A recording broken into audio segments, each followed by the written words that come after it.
Hello students, welcome to today's class. Today we are going to be looking at English grammar, and as you can see the class is for JSS2. You all know my name, I am Miss Charity. Okay, today we are going to be looking at verbs, and our subtopic is transitive and intransitive verb. So we're not going to be looking at verb as a whole because it's actually a very broad topic. We are going to be narrowing it down to transitive and intransitive verb. Now, our specific objectives um, are stated thus: that number one, you should be able to define transitive verb. You should be able to define transitive verb. Number two states that you should be able to give examples of transitive verbs. Number three is that you should be able to define intransitive verb. And the last specific objective for this class is that you should be able to give sentence examples of intransitive verb. Now, the class is actually going to be very short because the topic is not a difficult one. It's actually something we know, we've actually been using them. It's just for us to understand better how to use them and why some verbs are transitive and others are intransitive. So let's go into the lesson proper. Now, let's just take our minds back to what a verb is. That would actually help us. It would be a very good guide to today's lesson. Now, like we know, a verb is actually an action word. It is a word that shows action or state of being. Now, examples of verbs, we have so many: shout, cry, sing, dance. Those are action words, right? Shout, scream, dance, sing, all those are verbs. That's what we mean by verb. And transitive verb. Now, what is a transitive verb? A transitive verb is actually a type of verb that needs an object to express a complete thought. It needs an object to express a complete thought, so that without an object, the verb cannot actually make sense. The verb itself cannot make a sentence complete without an object. Now, don't forget that the major elements of a sentence that we have are the subject and the predicate. Now, the subject, as you know, is actually made up of nouns and pronouns, while the predicate is made up of the most important element that makes up the predicate is the verb, and an object, an adverb, an adjective, as the case may be. So there must be a verb element for you to say that a sentence has a predicate. Without the verb, then that sentence to a large extent cannot be said to have a predicate. Now, when a verb in a sentence needs an object to actually express complete thought, that kind of a verb is said to be a transitive verb. And don't forget that the objects are also made up of nouns and pronouns. So let's see some examples here. We have here the man killed. Just imagine I walk up to you and I say the man killed. What would you possibly make out of it? Nothing, I guess. You would actually be curious. The man killed. Who did he kill? What did he kill? What happened? So many questions, so many thoughts would actually run through your mind because that verb killed does not have an object, and it really needs the object element to express complete thought. It really needs the object element to actually pass across the message that it is intended to pass across. Now, let's add the object elements to the sentence. The man killed the dog. The man killed the dog. Now, the dog is actually the object element, and as you can actually see, the sentence makes sense now. You don't need to think much. You don't need to ask further questions. You can actually phantom and decipher what the man killed. He killed the dog. That's what we mean by transitive verb. If the verb really needs an object, then it is a transitive verb.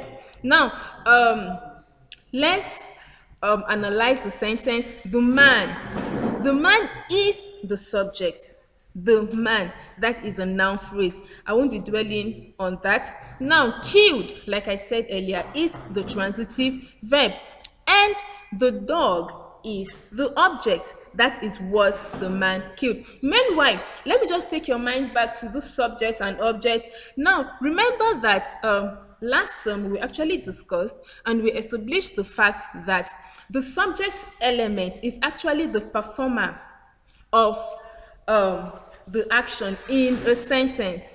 The subject is the performer of an action in a sentence, and it occupies the initial position of the sentence, while the object is the receiver of the action. The object is the sufferer of the action. The object is actually the person or the thing that the action is actually meted upon. The man killed the dog. The dog suffers from the action. The dog is what is killed. That is what we mean by the object. And the object often comes after the verb. Now, let's actually go further. Let's see more examples. Now, number 2 example we have here says, I love children. I love children. Now, I is a pronoun. And remember when I started, I said that the subject element is actually made up of nouns or pronouns. So, I is a pronoun. That is actually the subject of that sentence. I love. Love is actually a verb and it is transitive. I love what or I love who? Children. Now, children actually happens to be the object of that sentence. So, in that case, love is said to be a transitive verb because that is actually the people that the love is actually directed to. I love children. Okay, now let's look at example 3. Example 3 says, the teacher flogged Jide. The teacher flogged Jide. Now, the teacher, you all know that's our subject, flogged. Flogged is a verb, right? And it is a transitive verb because you can actually see Jide or you can actually imagine Jide suffering from the action. You can actually imagine Jide being flogged. In that case, flog is actually a transitive verb and Jide is the object of the sentence. So please take note of this fact that the object of a sentence must be made up of either nouns or pronouns, not any other part of speech. So if the word that comes after the verb is not a noun and it's not a pronoun, then it is not an object. Okay, now let's go over to intransitive verb. Intransitive verb. Intransitive verb is we could say that it is the opposite of transitive verb, but I want you to take note of this very important thing. Intransitive verb actually don't require an object to express a complete thought. They don't need an object. They can express a complete thought without an object. That it could be just the subject and the verb. It could be the subject, the verb, and an adverb. It could also be the subject, the verb, and an adjective. It doesn't need an object to express a complete thought. It doesn't need an object to make sense. It doesn't need an object for the information it intends to convey to actually be complete. Now, let's actually see examples of sentences with the intransitive verb. We have here, it rained heavily. It rained heavily. Now, it is a pronoun. That is a subject. Rained. Rained is a verb. It rained. That is an action. Heavily. Heavily is not an object. We cannot actually imagine heavily suffering from the action of the rain. So we can't say heavily is an object. Heavily actually tells us the manner it rained. It tells us more about how it rained. It rained heavily yesterday. In that case, rained is an intransitive verb because the word that actually precedes it, comes after it, is not an object, is not a noun, it's not a pronoun, it is an adverb of manner. So rained there is actually an intransitive verb. Now, let's look at other examples. Example 2 says, Mary sings well. Mary sings well. Mary is a subject, sings is a verb, and well is an adverb. Mary sings well. How does Mary sing? She sings well. You're telling us how Mary sings. So that's also an adverb of manner. In that case, sings there is actually an intransitive verb, not a transitive verb, because still there is no object. Now let's look at the third example. The third example says, you look beautiful. You look beautiful. Now, you is a pronoun, and that happens to be a subject. Look is the verb, and beautiful is what? An adjective. So, look here is actually functioning as an intransitive verb. It is not a transitive verb. And I believe you know why. And let's look at the last example here. Example 4, which says, she laughed. That's a complete sentence. It's just a subject and a verb. There is no adverb, no adjective after the verb, but it's a complete sentence. It actually expresses a complete thought. So, laughed there is an intransitive verb. She laughed. The action is not transferred to anything. It's not transferred to anybody. There is no noun after it. So, laughed there is actually an intransitive verb. Now, there are two very important things I would want you guys to note, and I would love for you guys to have at the back of your mind that would actually guide you.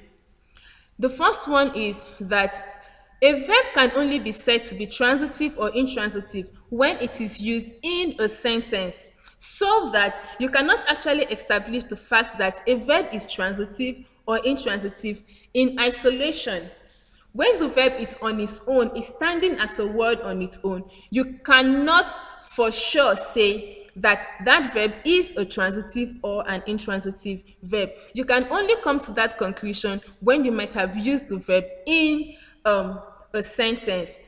And however the verb is used contextually would actually tell you or help you understand if the verb is transitive or intransitive. And the reason for that is actually the second thing I would love us to note.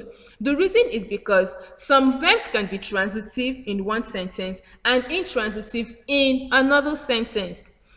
What that means is that you can actually use one verb to make a transitive sentence and use it to make an intransitive sentence.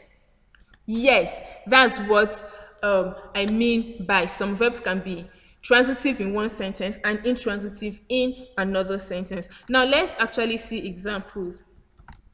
Example 1a says, he runs well.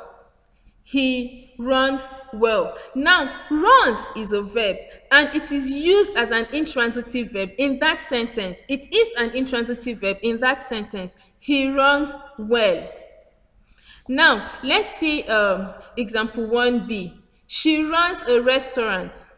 She runs a restaurant. Now, runs in example 1b is actually used as a transitive verb. She runs what? A restaurant. So, you actually see the reason I say that a particular verb could be used in both ways. That's where you cannot conclude as to whether a verb is transitive or intransitive until you have used it to actually make a sentence. Now, let's see example 2. Example 2 says, Ada plays fantastically. Ada plays fantastically. Now, plays there is used as an intransitive verb. While example 2b says, Richard plays football. Richard plays football. Now, plays in example 2b is used as a transitive verb. I actually want to believe that that is well understood. If in case you have any question, you could actually ask via my Google Classroom platform. I would actually answer your questions and tell you guys what you need to know. For those of you that have actually not joined, please try and join. It's very important because that's where we'd actually be doing most of the interactions. That's where we'd be marking your assignments, giving you feedbacks and all what have you. Now there's an assignment here. Number 1 says, write out 5 sentence examples of intransitive verb. Write out 5 sentence examples of intransitive verb. And number 2 says, write out 5 sentence examples of transitive verb. Now, just submit it via my Google Classroom platform. For those of you that have not joined, the code is actually on the screen. Just take it down and join. Do have a nice day and keep staying safe.